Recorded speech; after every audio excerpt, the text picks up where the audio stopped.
மைனா குருவி மனசார பாடுது. இந்த மைனா பாடுமா? மைனா எப்படி இருக்க? நல்லா இருக்கு சைலு, நீ எப்படி இருக்க? ரொம்ப நல்லா இருக்கேன். அப்புறம் எப்படி போயிட்டு இருக்கு? நல்லா போயிட்டு இருக்கு. சரி, ஓகே, அதெல்லாம் இருக்கட்டும். இன்னைக்கு ஒரு வித்தியாசத்தோட தான் வந்திருக்கேன். அப்படியா? கண்டிப்பா கண்டுபிடிச்சு தான் ஆகணும். சரி, கண்டுபிடிக்கிறேன். சீலிங் ஃபேன் ஏன் சுத்திட்டே இருக்கு? சுவிட்ச் போடுறோம், அதனால சுத்துது. பார்த்துக்கோங்க. சுவிட்ச் போடாம சுத்துங்களா? சுவிட்ச் போடாதானே சுத்தும். வேற என்ன தெரியலையா? தெரியல. சொல்லட்டுமா? சொல்லு. உங்களுக்கு சொல்லட்டுமா? சொல்லுடி.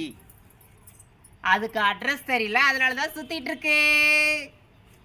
காலங்காத்தாலே கடியா? ஆமா, இந்த கடையோட இன்னும் தொடர்ந்துகிட்டே இருக்கும். மறக்காம ஈரோடு என்டர்டைன்மெண்ட் சேனலை பாருங்க. நம்ம மைனாவுக்கு சப்போர்ட் பண்ணுங்க. நான் உங்கள் ஈரோடு ஷைலு. நம்ம மைனா சேனலுக்கு வருவேன். மறக்காம நம்ம வீடியோ பார்த்துட்டு லைக் பண்ணுங்க, கமெண்ட் பண்ணுங்க, ஷேர் பண்ணுங்க, சப்ஸ்கிரைப் பண்ணுங்க. பக்கத்தில் இருக்கிற பெல் ஐக்கானையும் கிளிக் பண்ணிக்கோங்க.